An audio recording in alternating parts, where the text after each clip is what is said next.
이전과 이후로 그렇게 나눠진 것을 여러분 잘 아실 거예요. BC와 AD로 나눠진다 이렇게 이야기합니다. 화면을 보시면 BC와 AD를 잘 설명을 하고 있죠. BC는 Before Christ에서 예수님 오시기 전 이렇게 이야기하고 있어요.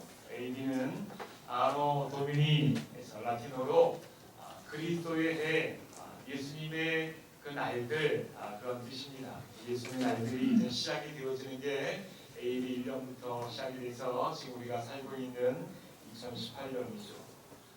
그래서 보면 구약의 이 연대는 거꾸로 가고 있습니다. 창조부터 예수님 탄생까지 그 역사가 거꾸로 내려오고 있는 거예요. 좋은 성경책을 가지고 계신 분들은 성경을 보게 되면 성경에 어떤 소 제목들이 나와 있을 때 소 제목 앞에 혹시 연도가 나와 있는지 보시면 알 수 있을 텐데요. 지금 찾지 마시고요. 구약을 보면 그 연도가 있는데 구약 성경이 다 연대기로 나와 있는 건 아니지만은 대부분 연대기로 쭉 시간의 순서대로 나와 있는데 그렇다면 점점 우리가 살아가는 것처럼 점점 연도가 많아져야 되는 거죠. 그런데 BC는 저 위에서부터 거꾸로 이렇게 내려옵니다. 그래서 구약의 역사가 한 4,000년 정도라고 우리가 일반적으로 생각하게 된다면 4,000년부터 BC 1년이 될 때까지 그렇게 거꾸로 내려오고 있는 거예요. 4,000부터 1년이 될 때까지 이 구약의 역사는 흘러 내려오고 있어요. 예를 들면 노아 홍수가 BC 한 2,500여 년 정도에 그렇게 내려졌습니다. 그 뒤로 훨씬 시간이 흘러서 모세가 출애굽을 하는 시기가 있는데 그때도 연도를 보게 되면 그때는 한 1,400년도 이렇게 되어져 있습니다. 점점 줄어들고 있는 거죠. 가나안에 도착해서 다윗이 왕이 되었던 때를 보게 되면 그때는 한 1,000년 정도 점점 줄어들고 있는 거예요. 그래서 구약의 역사는 예수님의 탄생을 향해서 쭉 달려 내려오고 있습니다. 그래서 4천에서 1이 되게 되면 예수님이 탄생하시게 된 거고요. 사실 예수님은 BC 한 4년 정도에 그렇게 태어나셨습니다. 이 지금의 저 달력이 만들어지기 전에 달력이 만들어지고 난 이후에 역사적인 어떤 그런 것들을 헤롯 대왕의 죽음과 여러 가지 역사들을 살펴보게 되니까 예수님께서 BC 4년경에 태어나셨다라는 것을 알게 되었지만 계속해서 지금 쓰고 있는 거예요. 그래서 예수님의 탄생까지 구약의 역사는 쭉 달려 내려가고 있는 것이고 그 이후부터 예수님 탄생 이후에 예수님의 해 이렇게 해서 그렇게 AD 1년부터 지금 우리가 2018년도를 살아가고 있는 것입니다. 예수님 이 땅에 계시고 난 이후에 한 2000년 정도뿐이 안 흘렀어요. 그렇죠? 아주 많은 2000년이면 아주 많은 시간이죠. 그런데 이렇게 그 시간이 흐르고 지금 우리가 그 땅을 살아가고 있는 것입니다. 우리가 새벽마다 구약의 그 열왕기서를 보고 있습니다. 열왕기서는 한 BC 900년 전에 일어난 일이었어요. 그리고 우리가 오늘부터 시간이 되면 느헤미야서를 함께 좀 보려고 합니다. 느헤미야서는요, 여러분 어떠한 때인가 하면 연대기를 다시 한번 보여주시죠. 연대기를 보게 되면 여러분 작아서 잘 안 보이시죠?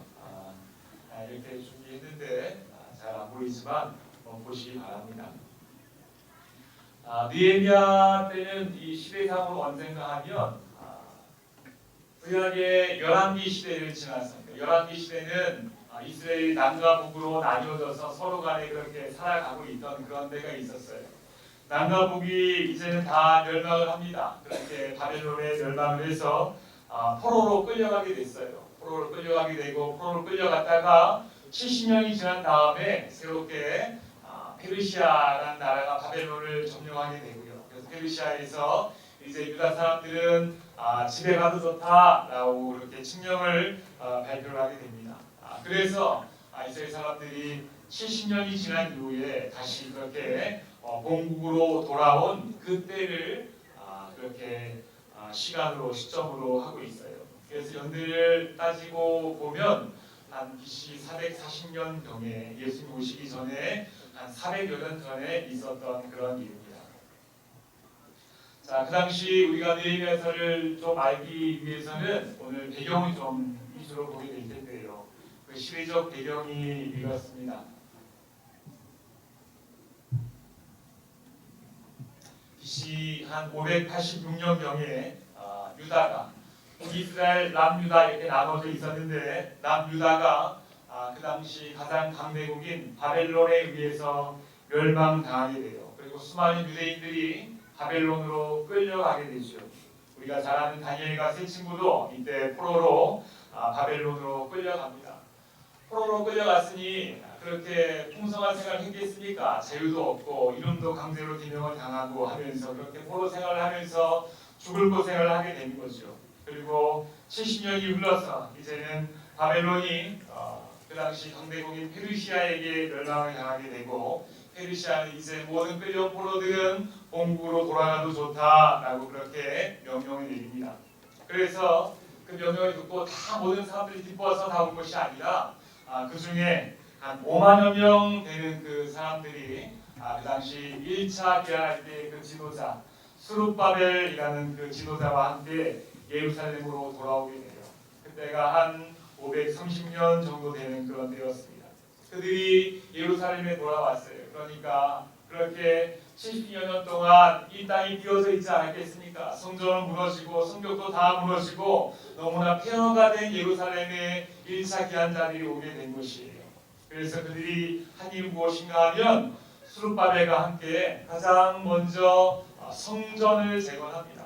우리의 이 예루살렘 성전이 다 무너져 있으니까 우리가 이 성전을 짓자. 성전을 짓는 것이 우리의 핵심, 우리의 중심이 아니냐. 성전을 지읍시다. 그래서 그렇게 성전을 재건했어요. 성전을 재건하고도 할 일이 많이 있죠. 그런데 스룹바벨은 그 성전을 재건하고 그의 사명을 다합니다. 자, 그로부터 시간이 또 많이 흘렀어요. 한 80년 정도가 흘렀어요.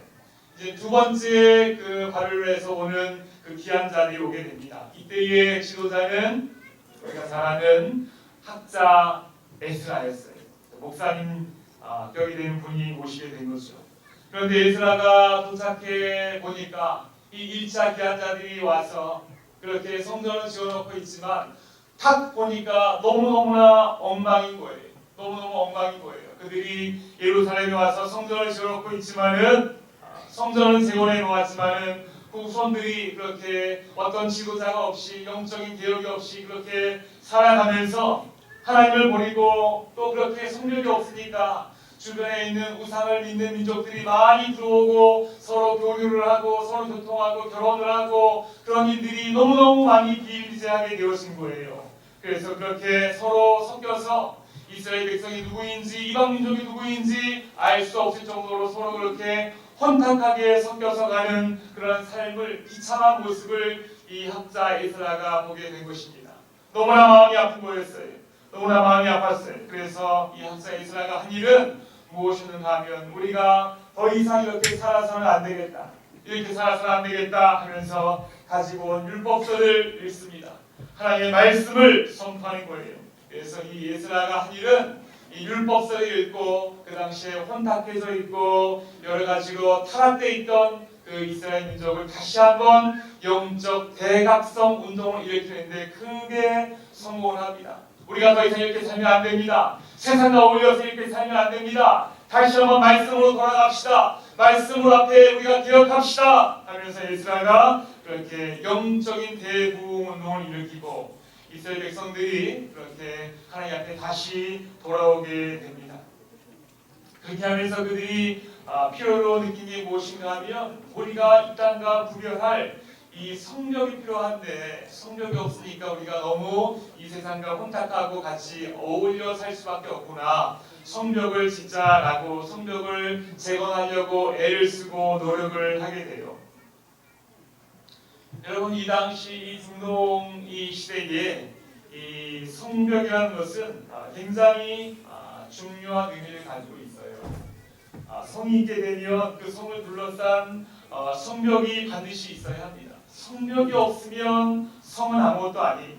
성벽이 있어야지 그 성을 중심으로 한 어떤 문화권도 보호받을 수 있는 것이고 성벽이 있어야지 성을 중심으로 한 어떤 정치도 그렇게 보호받을 수가 있는 것이에요.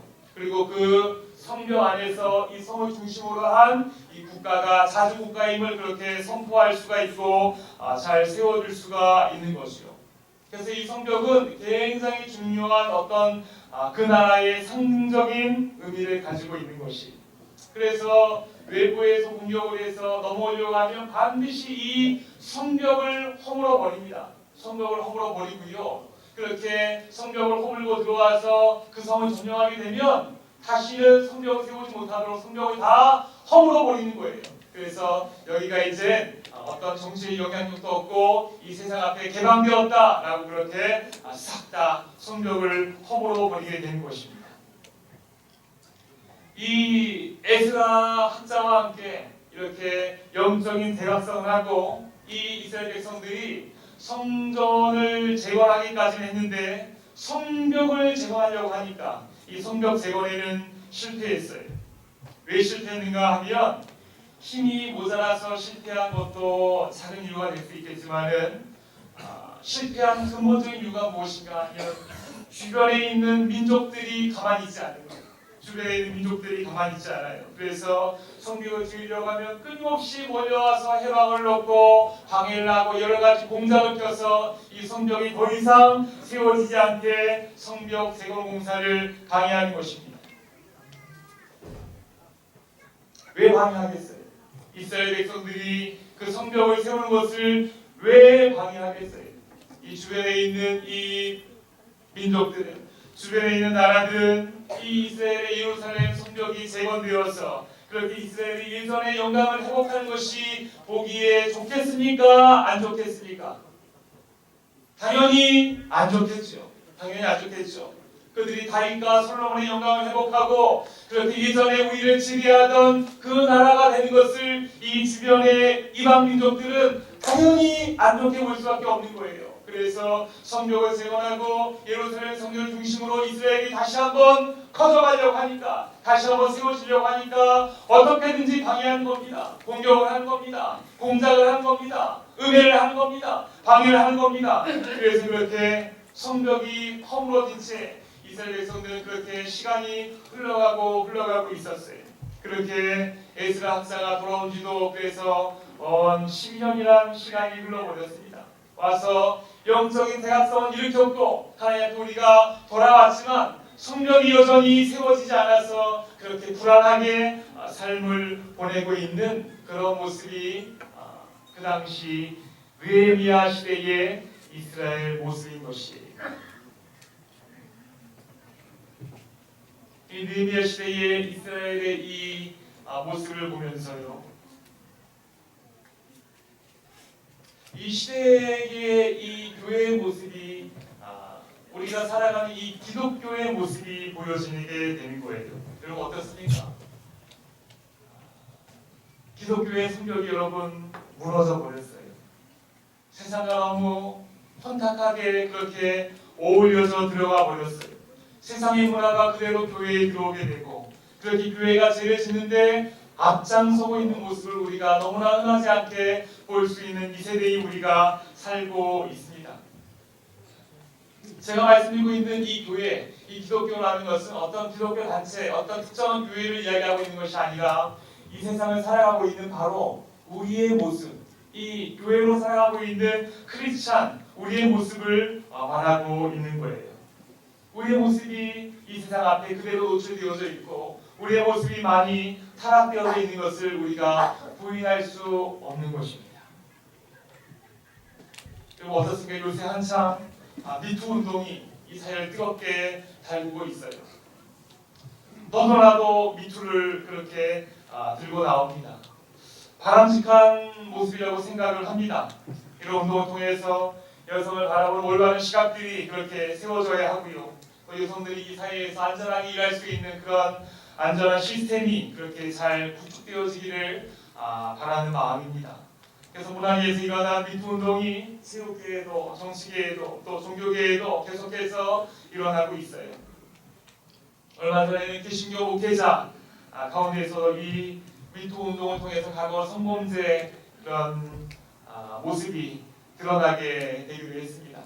참 가슴 아픈 일이긴 하지만은 이 사회가 바로 세워져 가고 있다는 관점에서는 저도 그렇게 손을 들어서 찬성하는 바입니다. 이 세상이 보기에 저는 종교계에 몸담고 있는 그런 사람 아니겠습니까?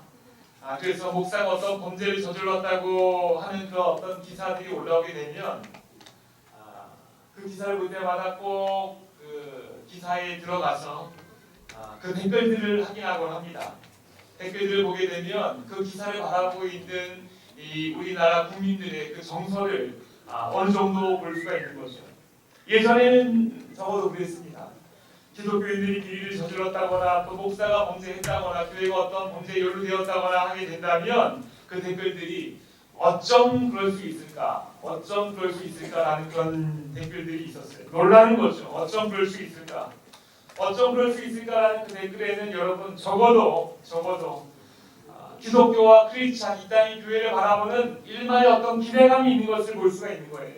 그러니까 놀라는 거예요. 그래서 어쩜 그럴 수 있을까라고 바라보는 거죠. 그렇지 않을 줄 알았는데 어쩜 그럴 수 있을까라는 것입니다. 그런데요, 요즘에는 이 기독교인이 범죄하였다, 교회가 비리에 연루되었다, 목사가 어떤 범죄를 저질렀다 하는 그런 기사를 보게 되면 그 댓글들은 여러분 충분히 보셔서 아실 것입니다. 이제 놀랍지도 않다, 올 것이 왔다, 개독교가 그렇지 뭐 하면서 그렇게 댓글들이 너무나 자연스럽게 올라오게 되는 것이죠. 이 세상이 어떻게 바라보고 있어요? 아무런 기대감이 없는 거예요. 그럴 줄 알았다는 거예요. 그럴 줄 알았다. 너희도 그럴 줄 알았다. 너희도 우리와 똑같지 않다라고 그렇게 이야기하는 것입니다. 아무런 기대감이 없어요. 교회가 이 땅에서 빛과 소금의 역할을 하고 그렇게 마리에 두지 아니하고 등경이 누워서 무언가를 비추는 사명을 감당해야 되는 교회의 성력이 무너져 버리게 된 것이에요. 이 세상의 교회를 보는 기대감이 무너져 버린 것이에요. 무너져 버렸어요. 그래서 같이 혼탁해져 어울려 섞여져가고 살아가고 있습니다. 같이 섞여져 살아가고 있어요. 슬픈 현실인 것입니다. 부인하려고 해봤자 부인할 수는 어떤 거리가 없어요. 그렇게 이 땅의 교회의 성력이 허물어진 그 현실을 지금 우리가 살아가고 있는 것이에요. 교회를 에클레시아 이렇게 불렀습니다. 불러내었다라는 것이 불러내었다. 어떤 일을 위하여 거룩하게 구별하여 불러내었다. 에클레시아 이렇게 교회를 이야기합니다. 빛과 소금의 역할을 하고 이 세상을 비추라고 썩지 아니하게 소금의 역할을 하라고 뭔가 좀 구별하여서 그곳에 들어가서 구별된 삶을 살아가라고 에클레시아라고 우리 교회를 그렇게 불러주셨는데 그것이 바로 우리 교회인데 그것이 바로 교회의 사명인데 그것이 우리의 사명인데 이 성벽이 무너져 버린 것이 무너져 버렸어요. 경계가 없어져 버렸어요. 교회와 세상의 경계가 무너져 버린 것이 성벽이 무너지고 세상의 교회를 바라보는 어떤 기대감도 다 무너져 버리고 다 똑같이 먹고 마시고 살아가는 뒤섞여 살아가는 누가 누군지도 모르는 그러한 현실. 포로 기한 후에 이스라엘의 모습이 그러했고요. 자금 우리가 살고 있는 지금 이 시대의 모습이 그러한 것입니다. 여러분 이러할 때에 하나님께서 이 성벽을 재건할 한 사람을 찾고 계시고 한 사람을 찾고 계신 거예요. 오늘 말씀을 들으시면서 여러분 혹시 이런 생각이 드는지 모르겠어요. 무슨 말씀을 들으니까 내가 무언가 기독교를 변호할 거창한 어떤 그런 지도력을 가진 사람도 아니고 어떤 앞장서는 리더도 아닌데 하나님 나는 그런 거창한 일 맡기 싫습니다 하면서 나와 상관없는 말씀이라고 여러분 선을 긋고 있는지 모르겠어요. 아주 잘못 생각하시고 있는 것입니다. 그거 아니에요. 여러분 성벽이 무너졌다고 하는 것은 그 성 안에 살고 있는 아주 내가 큰일 난 거예요. 우리가 지금 큰일 난 것입니다. 기독교의 성벽이 무너졌다, 교회의 성벽이 무너졌다라고 하는 것은 이 지금 교회를 다니고 있는 교회의 내가 아주 큰일 난 것이 성벽이 무너졌는데 그 그 안에 살고 있는 내가 결코 안전할 수 없음을 우리가 인식할 수 있어야 하는 것입니다. 점점 세속화가 밀려오고 있어요. 기독교와 교회를 위협하고 협박하는 법안들이 점점 하나씩 생겨나고 있어요. 그래서 교회가 더 이상 이단이라고 정죄하면 그것이 법으로 위반이 되어지는, 잡혀가게 되는 그런 일들이 점점 그렇게 생겨나고 있는 것이, 예수 믿는 것이 점점 어려워지고 있어요. 교회에 대한 인식이 점점 안 지어지고 있어요. 가정에서도 크리스찬들이 영적인 능력을 잃어버리게 되니까 교회 다니지 말라고 합니다. 주변에서도 교회 다녀서 못하냐라는 그런 소리를 우리가 점점 듣고 있어요. 왜 그렇습니까? 왜 그래요? 성경이 무너지고 있으니까. 성경이 무너지고 있으니까 우리가 그것을 지금 피부로 체험하고 있는 거예요. 점점 전도하기도 힘들고, 점점 내가 교회를 다니기도 힘들고, 무언가 이 땅에서 우리가 기독교적인 삶을 살기가 점점 힘들어지고 있는 것이, 점점 우리가 지금 성경이 무너지게 되니까 직격탄 우리가 지금 그대로 받고 있는 것입니다. 왜 그렇게 되었어요? 왜 그렇게 되었어요?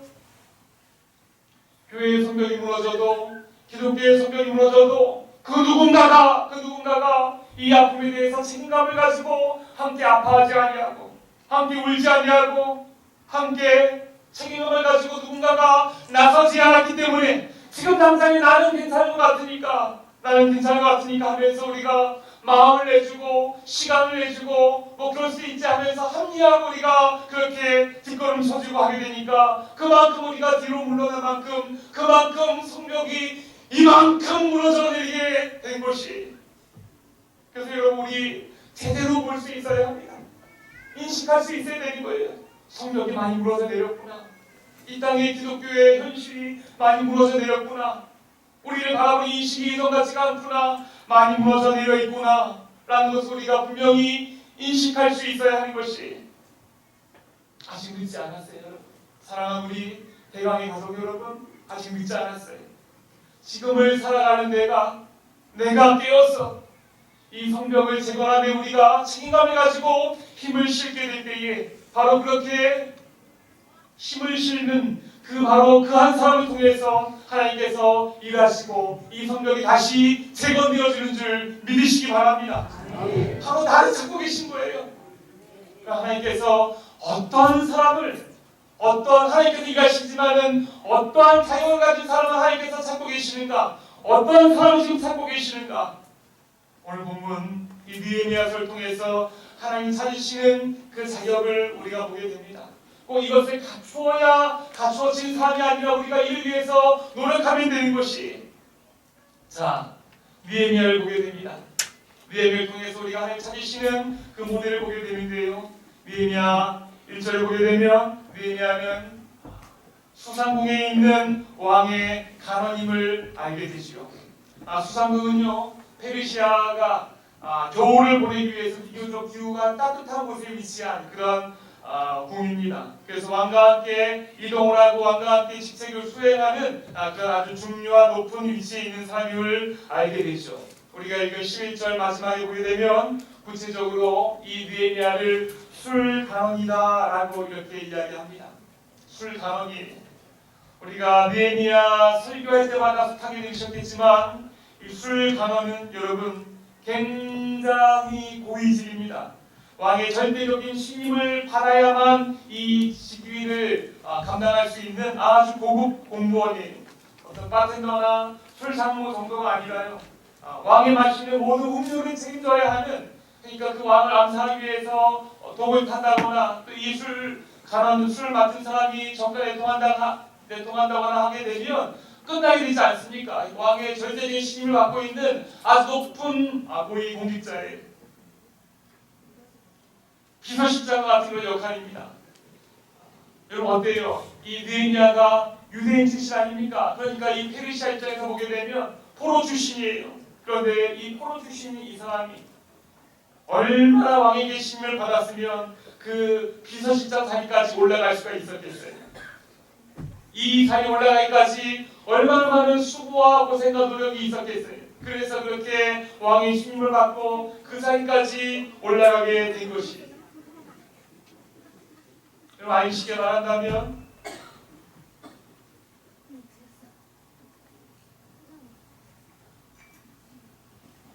우리 유초동부에서 흔히 보는 우리 다문화권에 있는 그런 어린 친구가 그렇게 열심히 노력하고 애쓰고 그렇게 공부를 잘하고 출세해서 청와대 비서실장의 자리까지 올라가게 된 거예요. 그러니까 이젠 그 앞길은 활짝 열린 것입니다. 성공한 삶이 되어진 것이 성공했어요. 근데 그 느헤미야가 그 높은 궁의 왕의 자리에 바로 그 밑에까지 올라가 있는 그 느헤미야가 한 소식을 듣게 됩니다. 어떤 소식을 듣게 되는가 하면 친척 하나님을 통해서 고향 예루살렘 소식을 듣게 돼요. 근데 그 들은 소식이 너무나 마음 아픈 소식이었어요. 3절 말씀입니다. 같이 한번 읽어볼까요? 다 같이 앞에 화면을 보고 시작.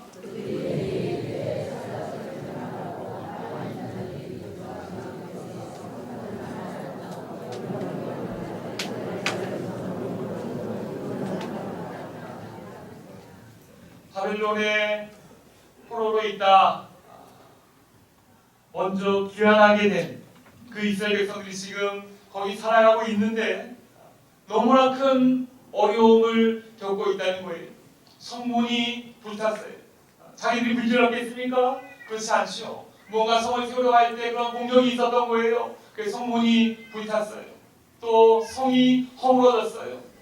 또 백성들이 말할 수 없는 환난과 능력을 당하고 있다라는 그 소식을 들었어요. 이 소식을 들은 느헤미야가 어떤 반응을 보입니까? 사실 지금 자기 혼자 페르시아에 있어요. 예루살렘과 멀리 떨어져 있어요. 또 지금 굉장히 안정적인 페르시아의 비서실장입니다. 이제 이 자리에서 고생 끝 꽃길만 걸으면 되는 것이 이 느헤미야의 지금 상황이에요. 그런데 그가 황폐한 예루살렘의 소식을 들었어요. 그러니까 그가 어떤 반응을 보이게 됩니까? 4절 말씀입니다. 같이 한번 읽습니다. 내가 이 말을 듣고 앉아서 울고 수일 동안 슬퍼하며 하나님 앞에 금식하며 기도하여 어떻게 했어요? 듣고 앉아서 울었어요. 수일 동안 슬퍼하며 금식하며 기도하며 우는 거예요. 그냥 많이 아파서 조금 찔끔 눈물이 난 게 아니었어요. 슬퍼하며 금식하며 기도하며 울었어요. 누가 시켜서 그렇게 했을까요? 누가 보고 있으니까 성경 말씀이 이렇게 적히려고 그렇게 했을까요? 아니, 그 마음이, 그 중심이 자기 편하게 페르시아의 비서실장으로 그렇게 그 자리에 앉아있지만 사랑하는 고향 예루살렘의 황폐한 소식을 들으니까 그 성경이 무너졌다는 소리 들으니까 그들의 아픔을 들으니까 그냥 막 눈물이 나는 거예요. 왜요? 왜요? 자기는 편하지만 이 고향 예루살렘 이 예루살렘을 너무나 많이 사랑하는 거예요. 너무나 많이 사랑하는 거예요. 성전이 있는 이 예루살렘을 너무 사랑하는 거예요. 그래서 비록 내가 아픈 건 아니지만 나는 편하게 있지만 나는 지금 편한 모습이지만 그것을 생각하게 되니까 너무나 아파서 눈물이 나고 금식을 하고 그것을 계속해서 기도하면서 어떤 계획을 하게 되고 그런 계획을 하나님께서 사용하신 것을 우리가 보게 되는 것이죠. 이런 바로 이것이 하나님께서 찾고 있었던 그 사람. 이 느헤미야는 바로 이 눈물을 가지고 있었어요. 이 눈물을 찾고 계셨어요. 이 눈물 그냥 눈에서 흐르는 눈물 그것이 아니라 이런 눈물이라는 것은 무엇을 뜻합니까? 눈물은 그냥 눈에서 나오는 어떤 물 그 어떤 종류가 아니라 어떤 마음의 정수를 이야기하는 것이요. 마음의 정수. 그래서 마음이 가하게 되면 것은 눈물로 그렇게 표현하는 그런 것들이 많이 있지 않습니까? 눈물 나게 좋아하고 눈물 나게 사랑하고 눈물 나게 아파하고 그렇게 내가 어떤 감정의 끝을 닿게 되면 그것을 눈물 나게 한다 이렇게 이야기하잖아요. 내 감정의 끝을 이야기하는 거예요. 우리가 울 수 있어요. 가족을 위해서, 나를 위해서, 어떤 주변을 위해서, 나의 아픔을 위해서, 억울해서 그렇게 울 수 있어요. 그런데 하나님께서 찾으시는 이 눈물은, 이 감정은 무엇이든가 하면 바로 하나님을 위해서 울 수 있는 그 눈물을 원하는 거예요. 하나님과 같은 울 수 있는 그 눈물을 원하시는 거예요. 그렇게 울 수 있는 그 눈물을 가진 사람을 하나님이 찾고 계셨던 거예요. 그리고 이 느헤미야를 보게 될 때에 합당한 하나님의 사랑을 찾고 바로 그를 통하여서 일하시고 계신 것을 우리가 보게 됩니다. 사랑하는 우리 성도님들 어떻습니까? 울고 있어요? 눈물이 있어요? 나를 위해서 우리가 많이 울죠. 속상해서 많이 울죠. 억울해서 많이 울죠. 그런데 여러분, 하나님을 위해서 울어본 적이 있습니까? 하나님의 마음을 내 마음과 같이 내가 품고 하나님의 아픔을 내 아픔같이 같이 품고 여러분 그렇게 하나님을 위해서 울어본 적이 있으세요? 하나님 위해서 울 수 있는, 하나님께 우리의 마음을 다 드릴 수 있는 우리 성도님들 되기를 간절히 원합니다. 하나님은요, 우리의 그 눈물과 우리의 사랑과 우리의 정성을 받기에 합당하신 분이세요. 충분히 합당한 분이세요. 하나님 먼저 우리를 위해서 피눈물을 흘리셨어요. 나를 위해서 다 주신 거예요.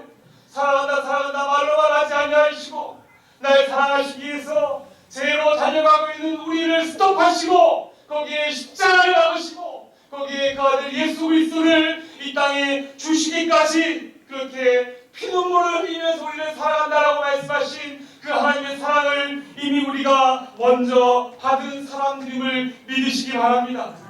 그 사랑을 우리가 받았으면 우리도 이젠 우리의 삶을 통해서 하나님, 나도 하나님을 사랑합니다. 하나님을 사랑합니다라고 우리의 마음을 다해서 온 마음으로 하나님을 사랑한다고 고백할 수 있는 우리의 모습이 우리 신앙생활의 근본이 되어야 됨을 믿으시기 바랍니다. 하나님 사랑해야 되는 거예요. 근데 여러분, 하나님 사랑한다는 것이 하나님을 사랑한다는 것이 조금은 그렇게 추상적이. 근데 요한복음 14장 21절은 분명하게 이렇게 이야기합니다. 나의 계명을 지키는 자라야 나를 사랑하는 자니. 우리 하나님 사랑한다 그래서 나 하나님 사랑하는데요, 나 사랑하는데라고 입술로 얼마든지 고백할 수 있어요. 그런데 그거 다 믿지 않으신다는 거예요. 거짓인 거 아신다는 거예요. 정말로 하나님 사랑하는 자는 나의 계명을 지키려고 애를 쓰고 수고하고 몸부림치는 자, 내 계명을 지키는 자, 그것이 나를 사랑하는 자다라고 하나님께서 분명히 우리에게 말씀하셨어요. 계명을 지켜야 되는 거예요.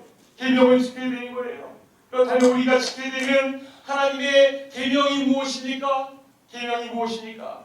마태복음 22장 37절로 40절까지 말씀입니다.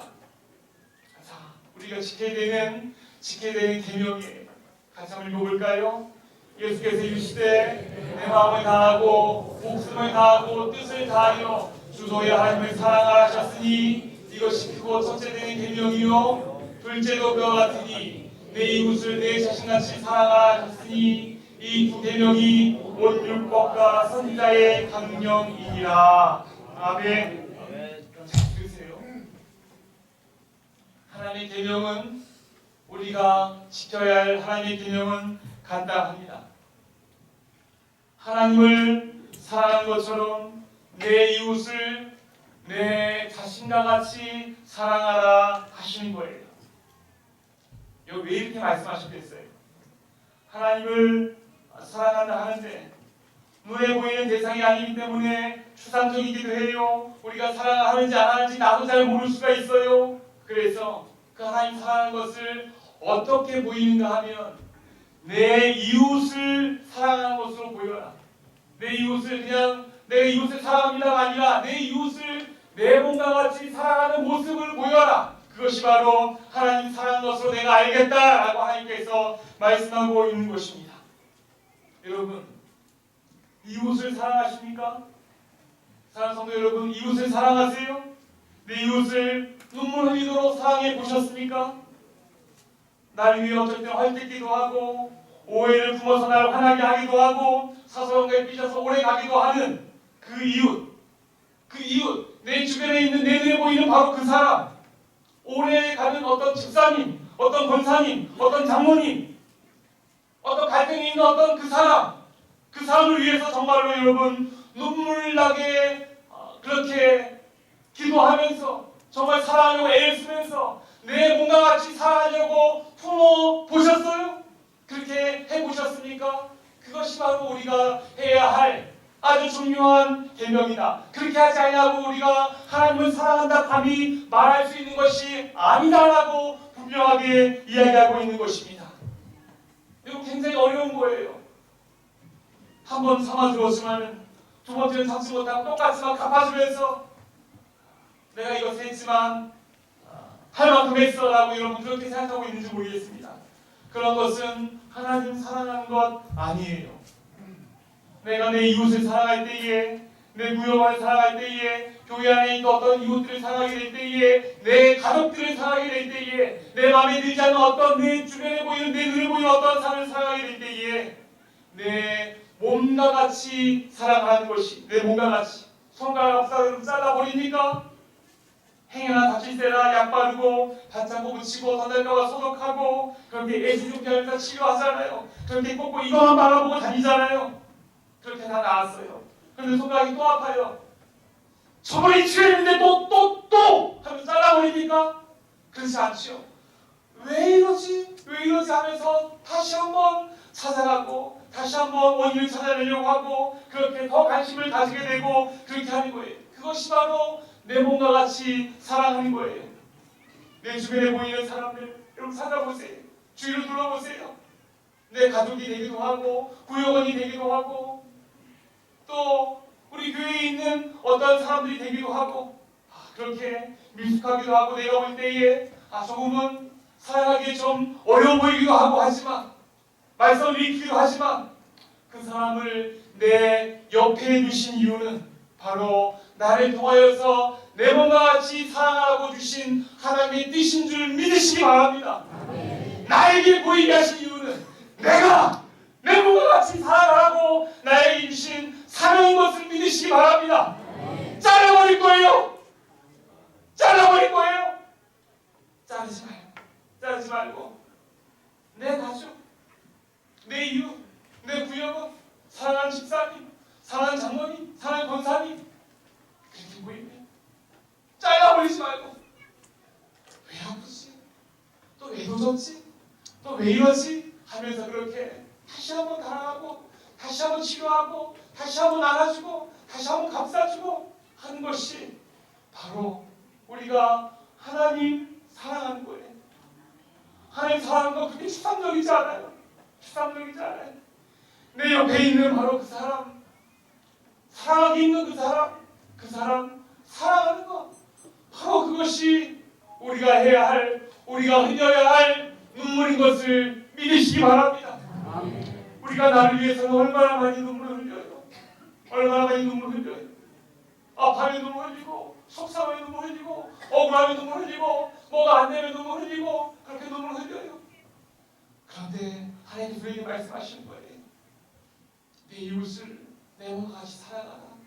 네 눈에 보이는 토성이 품기 어렵고 말썽 일으키고 힘들고 어렵고 한 바로 그 사람 내 몸과 같이 또 품고 또 안아주고 또 안아주고 그렇게 사랑해라. 그렇게 눈물을 흘려라. 그렇게 눈물 흘려라. 그렇게 눈물 흘리는 바로 그 눈물 흘리는 그 사람을 하나님이 살리시고 바로 그 사람을 통하여서 하나님께서 이 시대에 무너진 성령을 일으키실 것을 믿으시기 바랍니다. 바로 우리가 그 사람이 되어야 되지 않겠습니까? 하나님 누군가를 참으시겠지? 그거 아닙니다. 이 시대에 누군가가 성령을 세워야 합니다. 이 시대에 기독교의 성령을 세워야 합니다. 이 시대에 무너져가는 교회의 성령을 세워야 합니다. 누가 하겠습니까? 그렇게 하나님을 위하여서 하나님을 향하여서 눈물을 흘릴 수 있는 사람 이것을 정말로 눈물을 흘리며 살아갈 수 있는 바로 그 사람을 하나님이 찾고 계신 것입니다. 바로 그 사람 내가 되어서 어렵고 힘들지만 내가 눈물을 흘리겠습니다.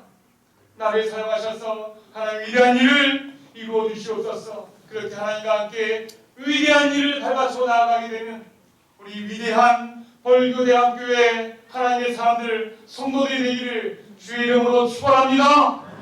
축원합니다. 하나님 아버지 감사합니다. 우리가 나를 위해서 울어요. 나를 위해서 충분히 슬퍼해요. 눈물 흘려요. 그렇지만 우리가 하나님을 사랑한다 하면서 하나님을 위해서 얼마나 눈물을 흘리고 있습니까? 그렇게 눈물 흘리지 않으니까 이 시대가, 교회가, 성벽이 무너져 버렸어요. 하나님 아버지, 다시 한번 오늘 말씀을 통하여서 하나님 위해서 눈물 흘릴 수 있는 우리가 되기를, 결심하는 우리 사랑하는 대강의 가족들이 되기를 간절히 원합니다. 이웃을, 내 눈에 보이는 바로 그 이웃을 내 몸과 같이 사랑하기 위해서 눈물 흘리는 바로 이 대강의 가족들이 되기를 간절히 원합니다. 그래서 바로 우리를 통하여 다시 한번 성벽이 세워지는, 그렇게 하나님의 나라의 위대한 일을 감당하는 대강의 가족들이 되게 하여 주시옵소서. 예수님의 이름으로 기도드립니다. 오늘 주 예수 그리스도의 은혜와 하나님 아버지의 무한하신 사랑하심과 성령님의 감동 감화 교통케 하심이, 하나님을 사랑하는 눈물로 하나님이 찾으시는 그한 삶이 되어서 이 땅의 성벽을, 하나님 나라의 성벽을 재건하는데 앞장서기 원하는 사랑하는 대강의 모든 가족들 머리 위에, 그들의 기도 제목 위에 지금부터 영원토록 항상 함께 있을지어다. 아멘.